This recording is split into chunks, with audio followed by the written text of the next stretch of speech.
Assalamu alaikum dear students. In today's video we are going to give IUPAC name to this alkane. ये एक alkane है और इस alkane को हम IUPAC name देंगे. इसमें भी एक पॉइंट है जिसको हम अब क्लियर करने की कोशिश करेंगे. So for naming alkane we will follow rule number 1 of IUPAC जो हमें कहता है कि select the longest continuous chain of carbon atom in the given compound. So 1, 2, 3, 4, 5, 6, 7 ये 7 कार्बनों का है. 1, 2, 3, 4, 5, 6, 7 ये भी 7 कार्बनों का है. लिहाजा we will consult rule number 2. Rule number 2 हमें कहता है कि अगर longest continuous chain एक से ज्यादा रूट से सेम आता है then we will take that chain as a longest continuous chain that gives us maximum branches. लिहाजा अगर हम ये लॉन्गेस्ट कंटिन्यूस चेन ले ले तो ये एक ब्रांच हो जाएगा, ये दूसरा, ये तीसरा, ये चौथा और ये पांचवा.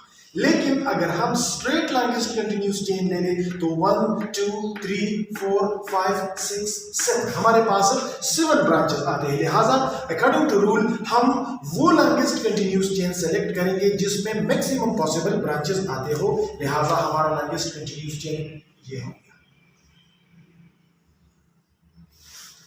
अब नेक्स्ट रूल हमें क्या कहता है? नेक्स्ट रूल हमें कहता है कि number the chain starting from the end near to the substituent branch. लिहाजा अगर हम यहां से स्टार्ट कर ले तो 1, 2 कार्बन नंबर 2 पे पहला ब्रांच आता है और अगर हम यहां से स्टार्ट कर ले तो 1, 2 कार्बन नंबर 2 पे अगेन ब्रांच आता है.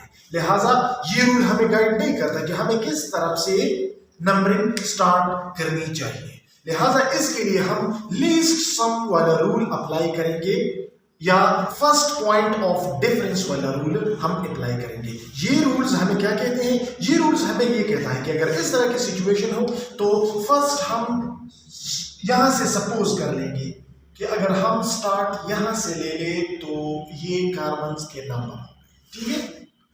अगर यहां से हम स्टार्ट ले ले तो आपको नजर आ रहा है कार्बन नंबर 2 पे एक मीथाइल ग्रुप है, यानी एक ग्रुप कार्बन नंबर 2 पे है और उसी कार्बन नंबर 2 पे दूसरा ग्रुप है. उसके लिए हम अलग नंबर लगा लेंगे.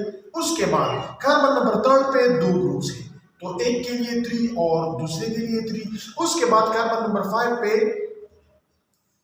अलग ग्रुप है.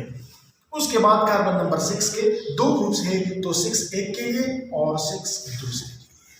अगर हम यहां से नंबरिंग स्टार्ट कर ले तो हमारे पास इन पोजीशंस पे क्या आता है? हमारे पास इन पोजीशंस पे ब्रांचेस आते हैं और अगर इन पोजीशंस को हम सम अप कर ले, जमा कर ले तो हमारे पास आता है 27. यानी sum of the positions of substituent on the main chain हमारे पास कितना आता है? 27 आता है. अब क्या कर लेंगे? और अगर हम इसके बजाय वहां से ट्राई कर लें, लेट्स से हम इसको कार्बन नंबर 1 दे दें, कार्बन नंबर 2, कार्बन नंबर 3, 4, 5, 6 और 7, तो फिर क्या होगा? हमारे पास कार्बन नंबर 2 पे 2 ब्रांचेस आते हैं. 2 एक के लिए, 2 सेकंड के लिए. कार्बन नंबर 3 पे हमारे पास नेक्स्ट ब्रांच आता है. कार्बन नंबर 5 पे हमारे पास 2 ब्रांचेस आते हैं. सो 5 1 ब्रांच के लिए और 5 अदर ब्रांच के लिए. और कार्बन नंबर 6 पे हमारे पास अगेन 2 ब्रांचेस.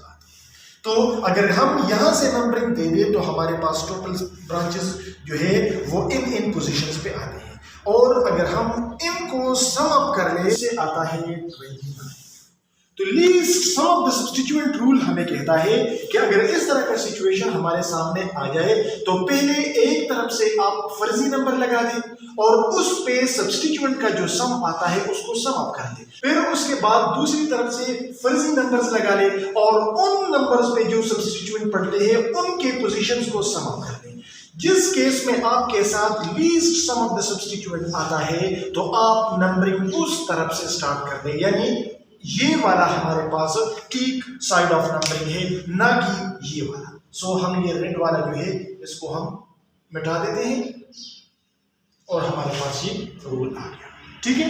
अब जो दूसरा रूल है पॉइंट ऑफ डिफरेंस वाला रूल जो है वो क्या कहता है? वो ये कहता है ये जो प्रोसेस हमने किया आपने इसको रिपीट करना है और उसके बाद आपने देखना है कि कहां पे फर्स्ट पॉइंट ऑफ डिफरेंस निकलता है. फॉर एग्जाम्पल यहां पे आप देख सकते हैं, अगर हम यहां से शुरू कर लें तो पोजीशन नंबर 2 पे पहला सब्स्टिट्यूएंट आता है, और अगर हम यहां से शुरू कर लें तो पोजीशन नंबर 2 पे पहला सब्स्टिट्यूएंट आता है। तो दोनों साइड से डिफरेंस नहीं आ रहा।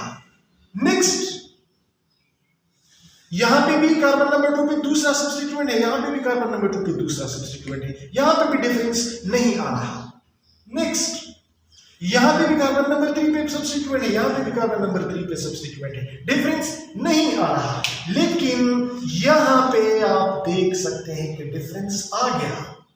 अगर हम यहां से शुरू कर ले तो पोजीशन नंबर 3 पे सब्स्टिट्यूएंट आ रहा है, और अगर हम यहां से शुरू कर ले तो पोजीशन नंबर 5 पे सब्स्टिट्यूएंट आ रहा है। लिहाजा ये पॉइंट हमें कहता है कि अगर इस तरह की सिचुएशन हो तो जहां पे फर्स्ट पॉइंट ऑफ डिफरेंस पे स्मॉलेस्ट नंबर आता है तो आपने उस तरफ से नंबरिंग शुरू करनी है, न कि दूसरी तरफ से। सो हमारा करेक्ट जो है वो नंबरिंग फ्रॉम लेफ्ट साइड है in this case. Next rule हमें क्या कहता है? नेक्स्ट रूल हमें कहता है कि name the longest continuous chain as parent alkane. तो ये 7 कार्बनों वाला चेन है, और 7 कार्बनों वाले चेन को हम कहते हैं हेप्टेन। तो इसका पेरेंट नेम क्या हो गया? हेप्टेन हो गया। अब नेक्स्ट हमने क्या करना है, यहां पे हमने देखना है कि हमारे पास किस किस्म के सब्स्टिट्यूएंट है।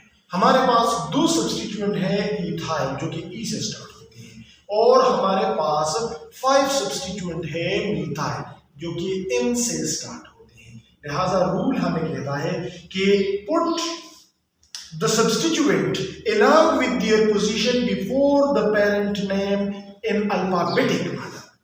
लिहाजा हमारे पास ई अल्फाबेटिक ऑर्डर में पहले आता है, तो हम इथाइल की पोजीशन सबसे पहले लिख लेंगे। ये कार्बन नंबर 3 पे एक इथाइल है और कार्बन नंबर 5 पे एक दूसरा इथाइल है। सो 3 हमने एक इथाइल के लिए लिख लिया, 5 हमने दूसरे इथाइल के लिख लिया। क्योंकि हमारे पास टोटल 2 इथाइल है तो ये हो जाएगा डाया इथाइल